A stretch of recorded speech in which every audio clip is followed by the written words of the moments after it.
Welcome back into another episode of Making the Leap. We're so glad to have you here today. It's been a busy summer, a lot of things happening, a lot of things going on. We've got the Corey DeAngelis event coming up here at Herzog that we mentioned last week. It's going to be a good one. Yeah, And I'm very much looking forward to that. It also occurs to me it's that time of year where people are watching and actually thinking about transitioning out of a public school setting and into something different. Now's the time to be thinking about it. Absolutely. We've already done, this feels like we just did shows talking about this a year ago, but we're back to this time of year where if you're on the bubble at all, the reason we do these shows, and I hope you'll go back and review all of them that we've done, is because whether it's homeschool or a charter school or homeschool, yeah. Like there's so many options available to you. That's the reason we do these shows, is to help people think a little differently about what could be out there instead of your public school if you're not particularly happy. And so on that too, just also thinking about, as we're going to be talking about homeschooling today, but also one of my biggest, I guess, comments that I make to people now when they're reaching out is that don't close your brain off to other options that exist. Like I was telling you, I got I saw a message from somebody who was like, I want this. What options are there? And I was like, I would, not to be the boss, not to tell you, what to do, but explore all the options that are out there before making your decision, and know that once you make your decision, you can totally change your mind. So we talk about this a lot. Like I had coffee with somebody last week she was like, tell me all the schools, tell me everything about the whole, all the area. And I'm like, I much prefer that over, well, I really want this and I don't want to have that. And if it has this and it's got to be here and I need it within 15 minutes of my home and I have to have, this. And I'm like, yeah, you're not designing a house. You're not going to find it. and you're not, you just won't find a flawless, perfect setting. No, and sometimes you'll find as you are looking, if you give up some of your held beliefs and what you think you want, you might find that you're getting something better. And so I think that's also something to consider as you're researching. One of the things we've found out doing this is that there are a lot of people that feel like, well, if I can't find the perfect thing for me, I'm going to make it myself. I'm going to do it at home myself. And that's the subject of today's show. So we have with us today Ashley and Tyler Mackey, who are out of the Kansas City area. They have 2 children, 8 and 4.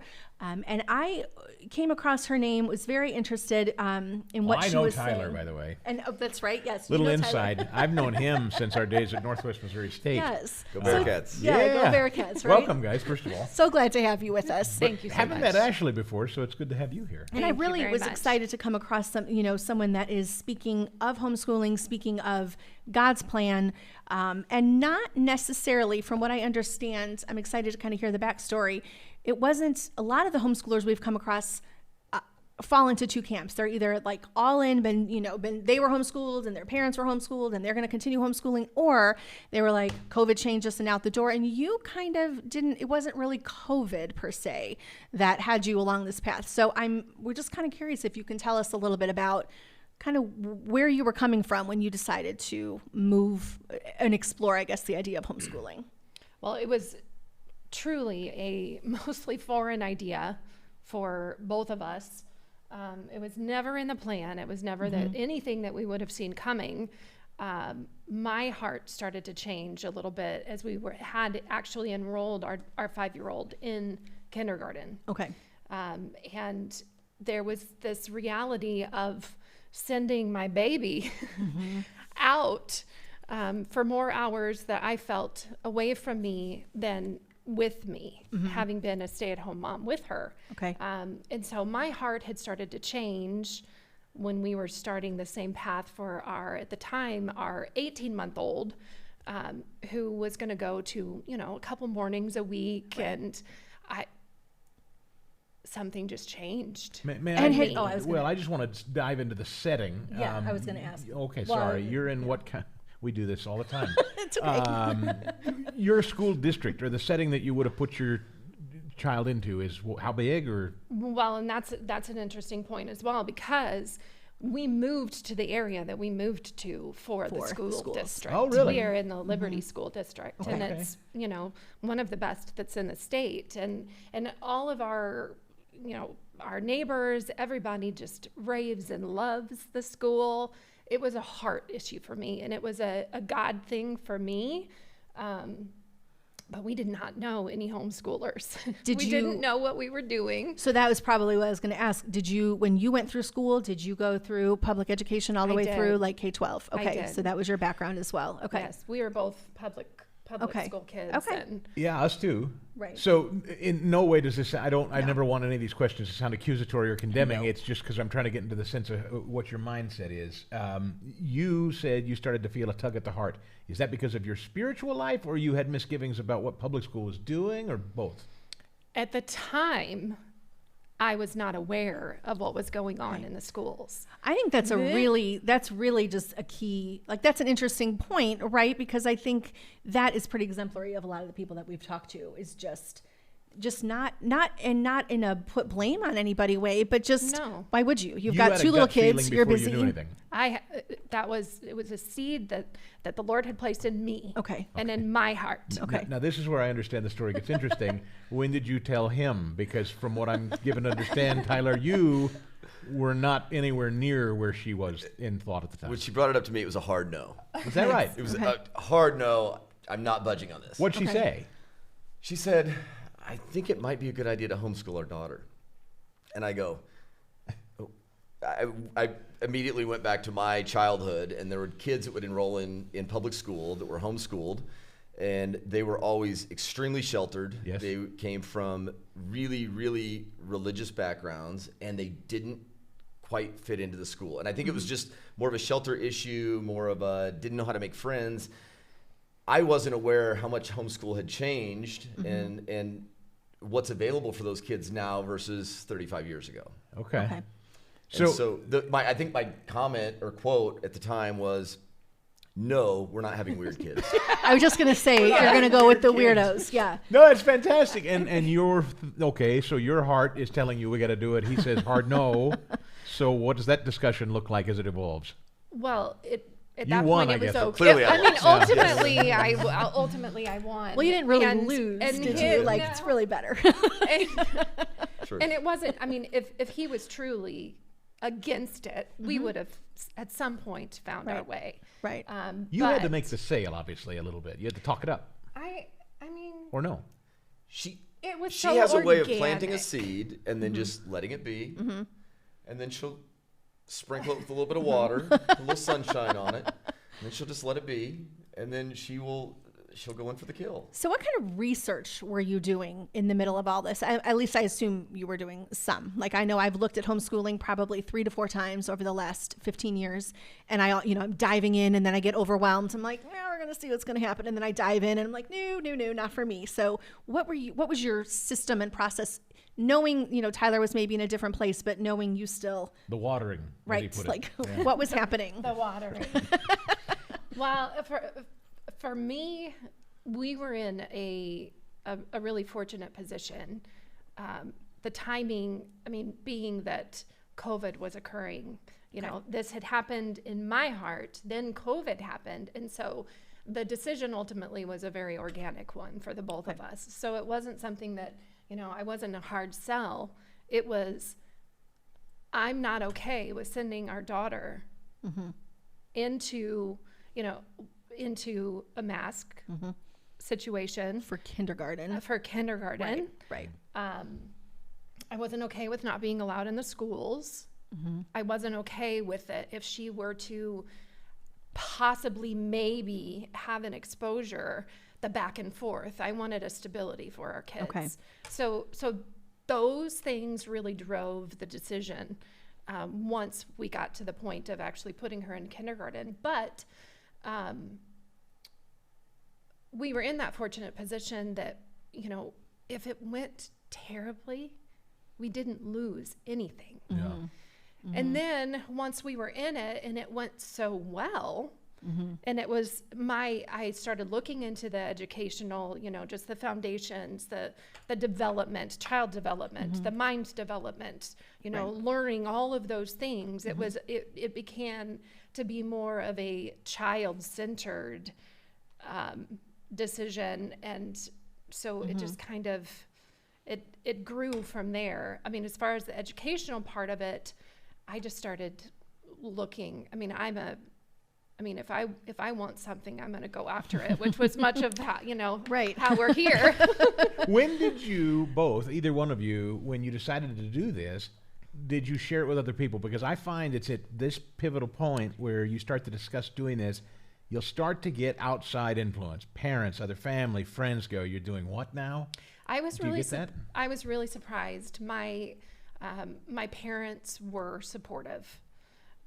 We had other people around us that, for whatever reason, our decisions have nothing to do with anybody else's decisions, period. Right.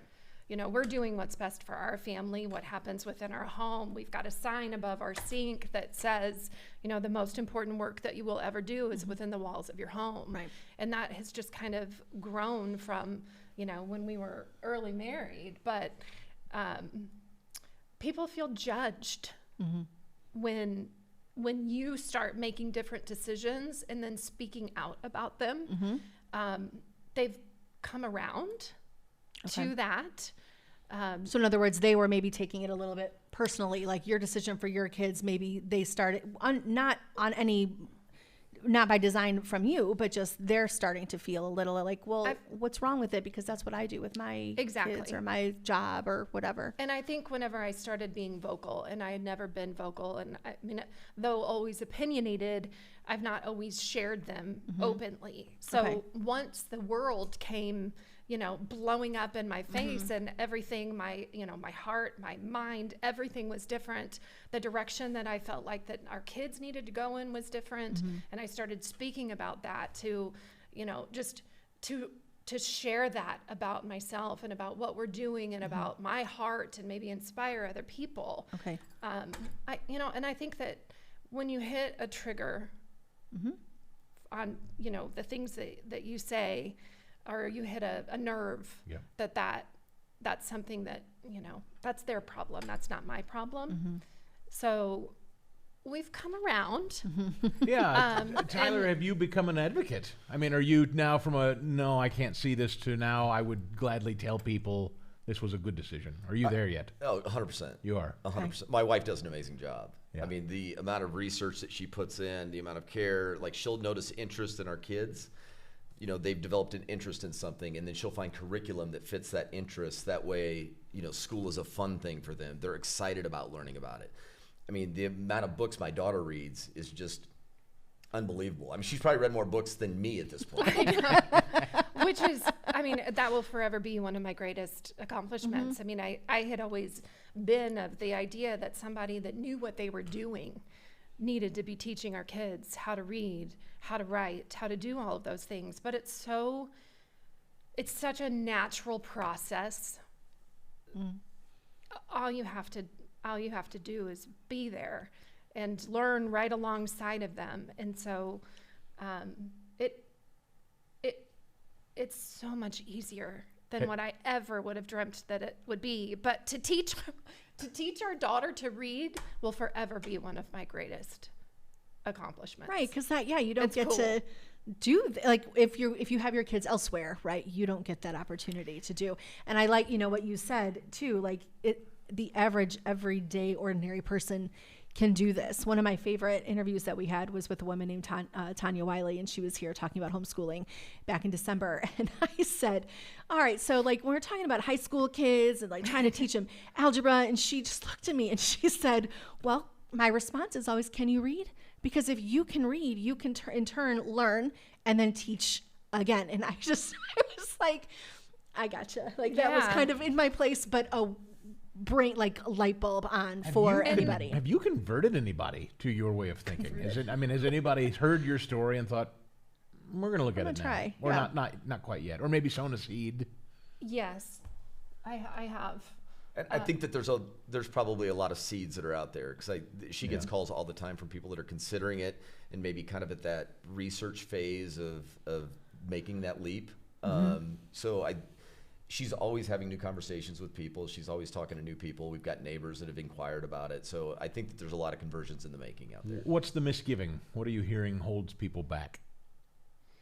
I think that it's the same box that we grew up in, that they can't do it. Somebody, more qualified. And, for me, it has been as big of a growth experience for me as it has been for our kids and for our family. And that, when you're talking about the education of your children and of the next generation, you are either, and I said this in our correspondence before being here, that I don't anymore believe that there is such thing as a neutral education, that you are either acknowledging God in all subjects and in all things, or you're telling your kid, you're sending mixed messages that, what they're learning in school versus what they would learn at home.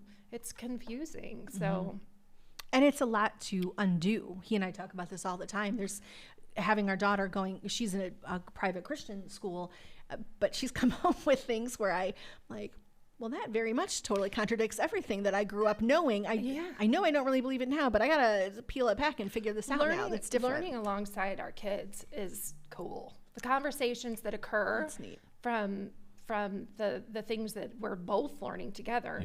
And I assure you that I have learned more in these 3 years that I have been homeschooling our kids than I did all through the years of schooling myself. So it's been a really, really cool experience. What does your day look like? So you've been doing this now for a few years. What does I understand there probably isn't always a typical day necessarily, but what does a day just, generally look like for you as a homeschooling parent? You have 2 different age kids, kind of a little bit of a gap in between both of them. So it's not like you have a 2nd grader and a 3rd grader back to back. You've got a range.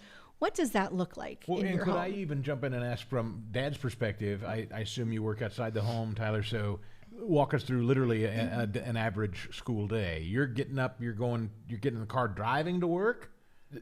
Yeah, so I work a 4-state territory, so I travel quite a bit I'm in the medical field. Okay.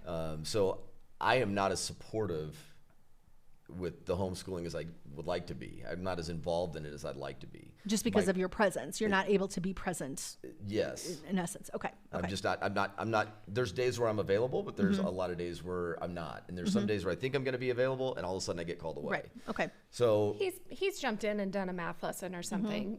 There's been times whenever he's jumped in, and fortunately the curriculum that we do have is open and go, and it's stuff that he could jump right into if he ever needed to. Do you need, and because I forgive our ignorance, this is not something we know anything about. Is it ideal or not necessary to have 2 parents doing it simultaneously? Can one handle it?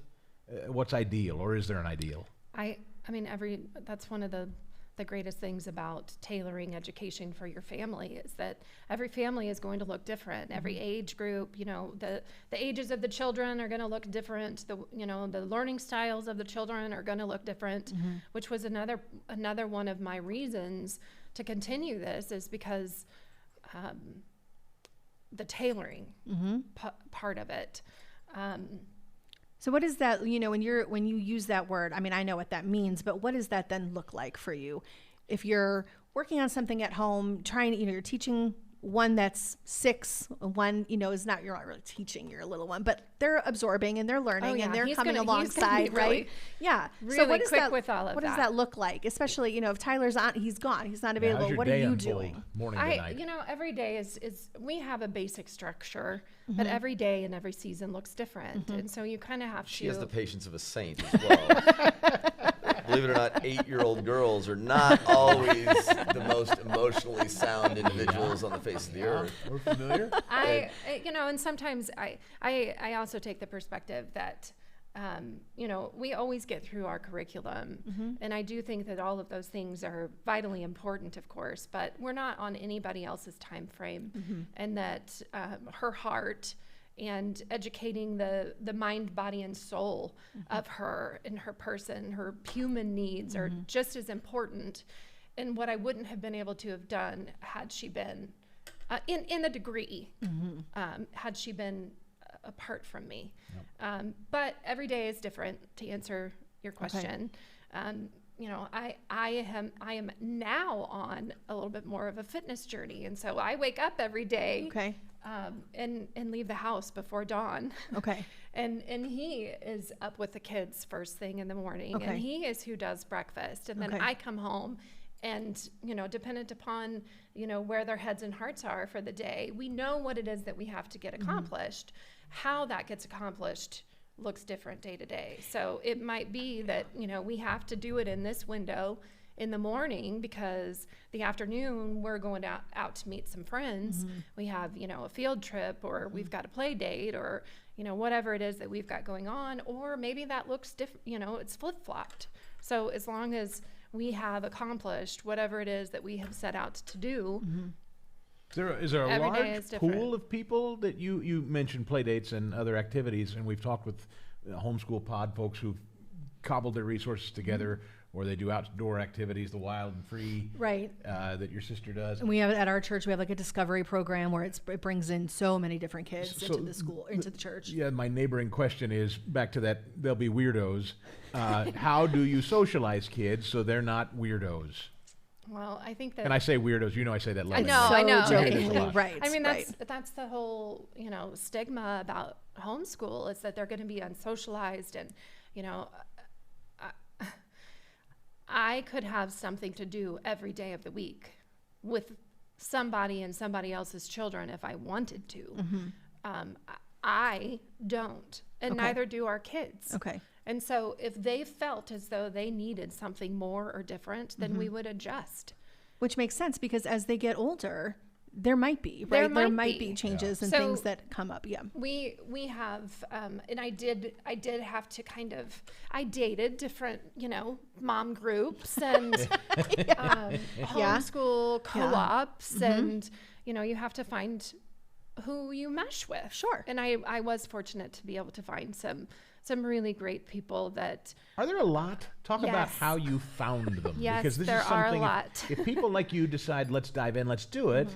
I think people think, well, I'm alone then. There can't be anybody I know that's doing it. You can be as involved or alone as you want to be. I've been in total disbelief at how many parents are doing this and how many people there are out there that are also doing this. And you just didn't know. had no idea. Right. No, it was like a It's topic, amazing. Yeah, that Yeah. Nobody talked about because nobody did it. Right. So How'd you find them? I Facebook groups asking. Right. I would You guess. know. Yeah. She's a professional internet stalker. Well, And I that's mean, her sleuthing on the internet has been very good. my best friends I internet dated first, so not all of them, But that some is, of I mean, them. you do. You just just kind have of to have be to resourceful. Yeah, I was going to say, put yourself out there, and I think be willing to also kind of how we said at the beginning, figure out, oh, nope, this is not for me, and I'm gonna change my mind on that one. And you have to be okay, I think, with kind of accepting like this. It may be a lonely journey for a little bit, or you get to pick and choose that though. You don't have to stick with what you decide initially. You can always, like you said, kind of move group to group, or say no group for us right now, or however you want to roll, I think. Every season can and sometimes should look different. We do also do a co-op. You do. Okay, Have you are. Have Okay. you walked it out? So you have an 8 and a 4-year-old. Let's talk about. Well, it's Let's go talk 4 about years 15. for, yeah. Let's talk about 15 and 11, or 18, senior year. I mean, what is that? What do you imagine that could look like? They're little now. Knowing full well it. We may have two very different pictures here. Yeah, which I love. Actually, why don't you answer first? He loved high school. Okay. I did too. College, I love and it. too. I I love. was not. I that love was public not me. high school. So we will have very different answers. I So loved you my are- public high school experience. I loved it. I But it's different now. than what I when know we it's very different, but I feel like by the time they get to that age, you've instilled in the children what you want instilled in them. Like the foundation is there; they're rock solid. They know what's right and wrong, and they know when some teacher is spewing nonsense to them. I feel like my kids are going to be able to discern that very. Oh, very this is well. awesome. I know where this is going. So this is so good that we're having this. I'm not making fun. I love this. What I'm hearing, I think you say, is you think you can get them to a point where maybe they can go on to public high school because you'll have given them the fundamentals. Is that what I hear you saying? that's what I would like to see at this point. I mean, I Okay. reserve the right to change my mind Sure, at sure. any point. But All right, Ashley. at this point, I think that it would be great to get them into like a normal high school experience. Oh man, I love I don't this. know. There is That's very honest. It's very But I honest. appreciate you because I know there's people that are gonna be like, like on the normal, but Yeah, you're gonna get our I comment think- section like crazy. but I the love it. I honesty love it. piece, right? We have to, No, gotta be honest. and we have the same conversations. Well, we have a daughter who Listen, our would love son, it- yeah, our some son's in a different normal things. high school because we just thought, well, we're not going to fight our sons at junior year and senior year. We're not going to fight them about it. We just threw our hands in the air. And so there are some that say we probably should caved, have right? That we caved. caved, right. We changed it for our daughter. So I know what you're saying. You would, I bet, disagree with his assessment right now about where you'd see your kids. I don't disagree. One of the first pieces of information or pieces of advice that we were given from somebody that we had told on a camping trip, actually. We were in Table Rock, and there was a family that was there in the middle of the week. They had 5 kids. And we got to talking. Of course, I'm keen on these things. We got to talking, and she said because they had been homeschooling for quite some time, and she said, my best piece of advice for you is to just take 1 year at a time. Yeah.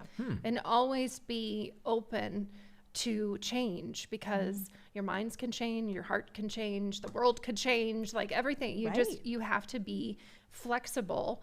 And so I'm flexible. Our kids are thriving. If they aren't, if they at some point don't, then we'll explore whatever it is that's at the base of that and make adjustments. So, I mean, if he feels, I mean, I can't do this without him. And if he is that strong in how he feels, and if I don't feel like that I've done a good enough job to instill the foundation, I mean, that's on me. I really. Oh, go ahead. No, I I don't will wanna- say go ahead. my one concern about putting them into normal school, we had a teacher friend that was over at the house a few weeks ago, and she was talking about what she's teaching her 5th graders and what she's just trying to pound into their heads. And she wants them to remember X, Y, and Z. And every day it's like this quest to get them to remember just 3 or 4 things. And these are things that my daughter's been doing. And she could recite to you. Right. And I think that makes me think at Right. some point when they're ready, or when I'm ready for them to go to a public school and get that experience, would it be taking them back 3 or 4 years? I think that's a really fair statement to make, but I think that's a really honest.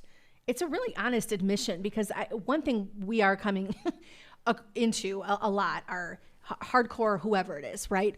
Hardcore homeschooling, hardcore this, hardcore, and yes, we are hardcore on our beliefs, but we are willing to make adjustments at times. But I think you guys it's a good reflection of probably a lot of families that just don't totally know, right? You just don't know. I and don't you think should that be you have to know. Right.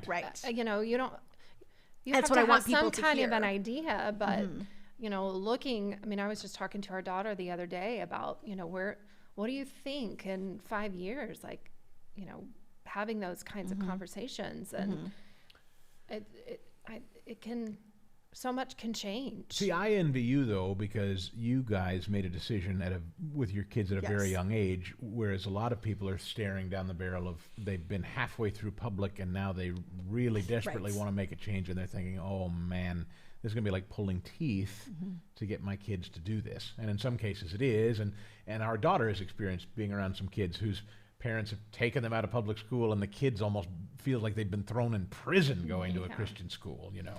So Or the homeschooling thing. I mean, as we talked about homeschooling, even I was like, I don't know, you know, knowing, yes, I could have, knowing where she was, that, you know, and not wanting that battle, and kind of caving to that human emotion of like, I don't know, you know, I know we chose correctly for the season that we were in. Like you said, I know 100% we did. could it be possible that your young children who are homeschooled now, you maybe say, let's try public school, and they say, oh no, I like what we're doing? That's also a story we hear. They tried it, We have and then friends, they're like, right. we're back. Well, Right. I'm not sure if there's even one friend that our daughter has had that has not said, who are all public schooled, who has not said, oh, I wish I could homeschool. Really? And some of it's probably like the kid, right? They see the benefits, right? They see I don't have to be in the cold for a bus. Right. I can sleep at, like there's, in the middle of the day, we get to go to the park and you guys, like they're kids, right? What do you think that's rooted in when they say, I wish we could have homeschooled? What do you think, where does that come from? Do you think it's like the kid mentality, or do you think that some of them maybe really would prefer to be out and being homeschooled? I think that they know that our daughter gets her work done, accomplished in her own time in the morning, and then she's free. Mm-hmm. And she can, she does gymnastics in the day in season, and she does dance, and she's done basketball, and she's done all of the things that all the normal kids do. Her life is charmed. She doesn't have to go away. What's the goal? Like if you could state a goal for your kids after, their time in school, K through 12, whatever that looks like, your goal would be for them what? I want her to be leaders. Yeah, mm-hmm. And they are. I want her to be smart. And they're probably going to be salespeople. But they're strong negotiators. But that's good, because they're going to have to be, right? I mean, that's a lot of what you're talking about when you're talking about the worldview that you're looking at, which is a biblical worldview, is what you're looking at a lot of this through. Do they understand what they're not getting? Yeah. Do they understand what they're up against out there and what they're not getting inside your home at the moment? Yeah, our intention is not to shelter our children. They know about the drag queen story hours, and we have those discussions, and that is also a motivator for us to continue this, because worldview is set pretty well by age 9, from the research that I have done, and that the first person that gets to you in young ages is, generally speaking, who forms that view. And so I'm protective over their minds and their hearts, and just being able to help them navigate the difficult topics and things of this world, just helping them navigate that and think through it and understand it. And but as far as, I don't know if I think one thing that's really nice is a lot of our friends are coming from parents that are very like-minded. Okay. And so we feel like when they go off to, like, there's a day program that they go to one day a week. We feel like when they go off to those programs, they're not getting their mind fed with a bunch of stuff that we have to like retrain whenever they get home. Most of them are pretty like-minded, and so I feel really fortunate in that.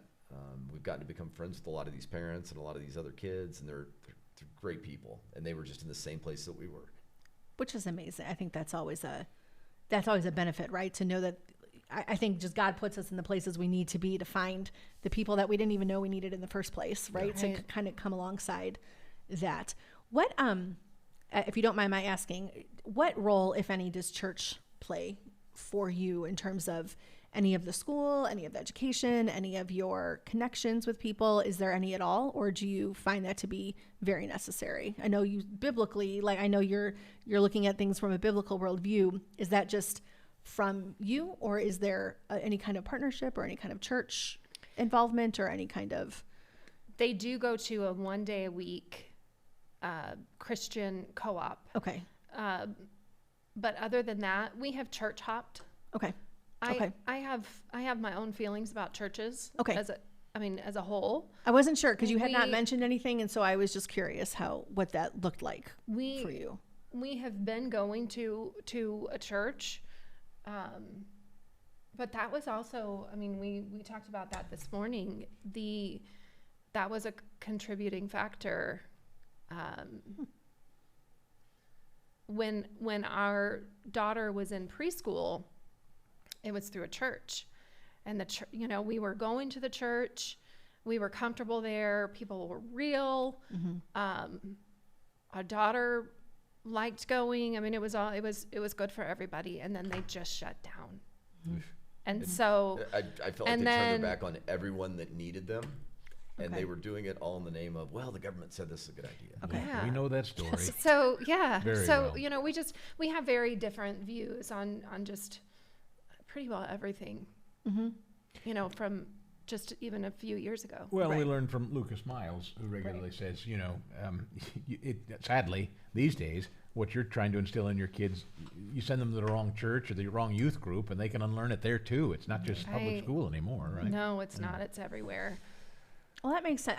I wasn't sure, just the way you were talking, and we have our two, well, one just graduated and one's entering his last year, who are in the public school. But I'm like, well, we're having a lot of really great conversations at home, and we're coming alongside. But I know when they are sitting in the pews with us, they're hearing a lot of really good, solid, biblically based information too, and so that helps me kind of offset the, we should have just pulled them all and put them in here, and we didn't. But church is a partner now for us in a way that I don't think it ever truly was. It was And so I was just before. curious where you were at with that. We have not developed that partnership yet, Yeah. but No. we're Which is okay. That's constantly looking. We've been at a place for a couple of months and we really like it. It seems very real. It seems very Bible based.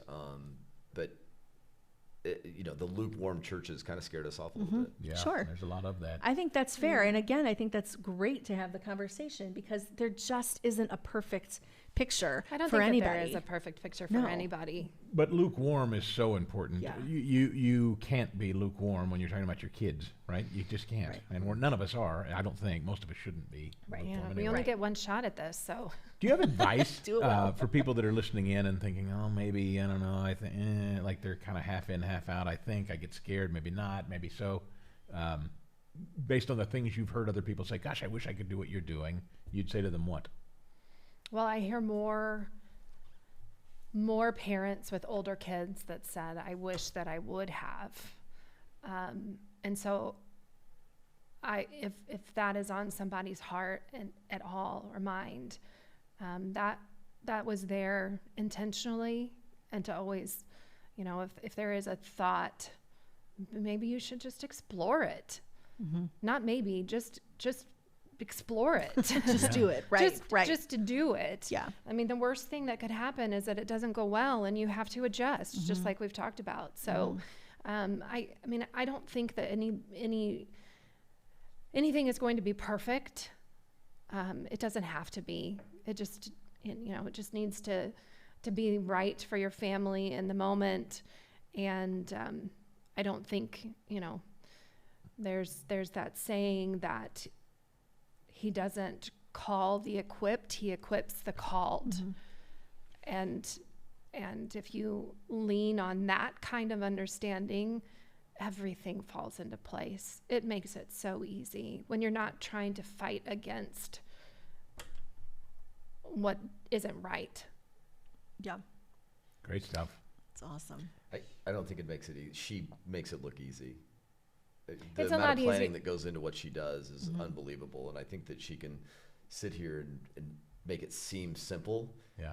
It is simple. She's a worker. It is do you simple. do you ever have days where it's not? Do you ever have days where you think, oh man, maybe not, maybe this was not a good call, Well- or this is very frustrating? I Or, think that's human. Or Have at you ever least had I one? feel like. Well, I mean, you know. of course we all have those human moments, and there's times whenever I have to, take a step back and, I have to go away for a minute, or, I just can't deal with the amount of crying that is happening over much of nothing, but those are the moments that, just solidify the relationships that, that we have in our home. And, and as far as siblings, like our kids are the best of friends because they're not ships in the night. They have to, figure out how to make life work in unity. And, I'm consistently hearing that about siblings in a homeschool setting. It seemed I've yet to, I don't know that anybody'd come in and necessarily admit otherwise. Argue it, yeah. But they seem to bond siblings, this experience, unlike other experiences. Or at least has a huge potential to do so. I Yeah, would think. I'm intrigued by that.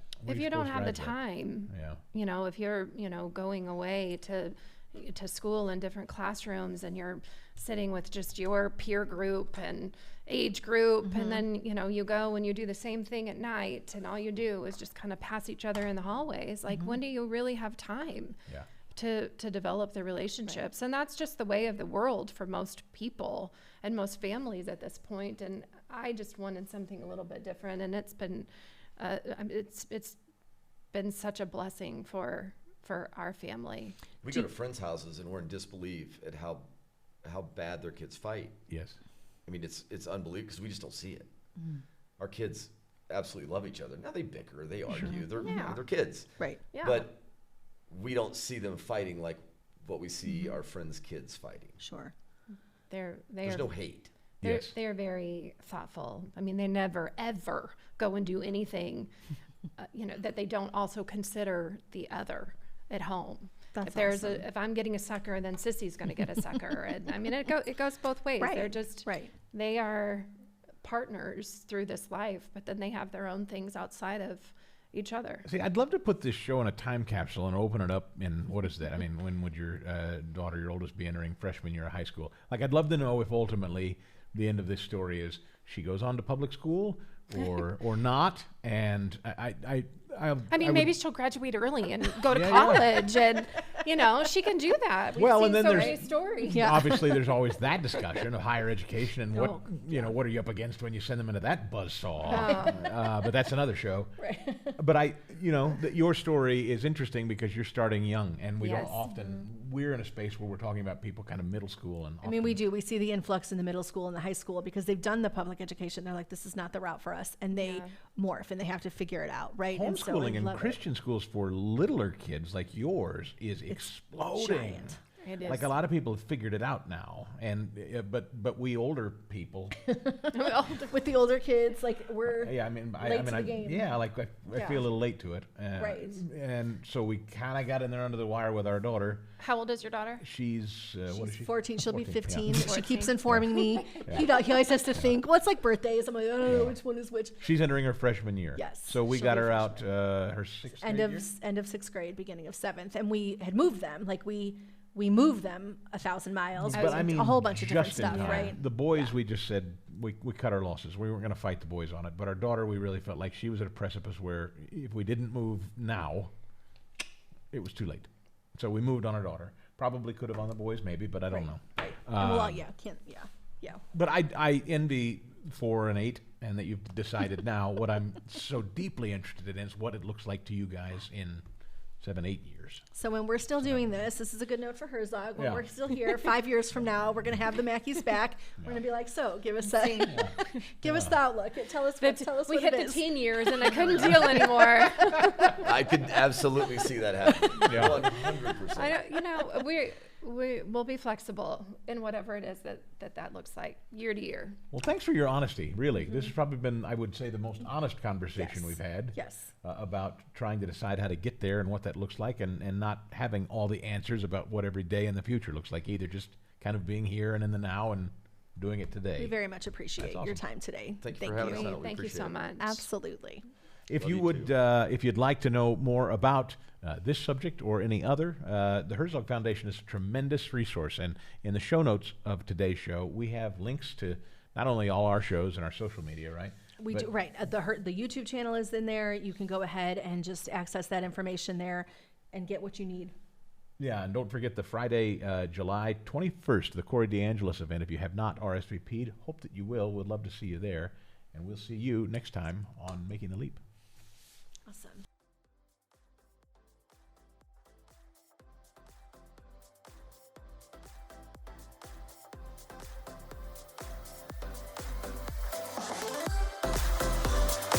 Making the Leap is a podcast presentation courtesy of the Herzog Foundation.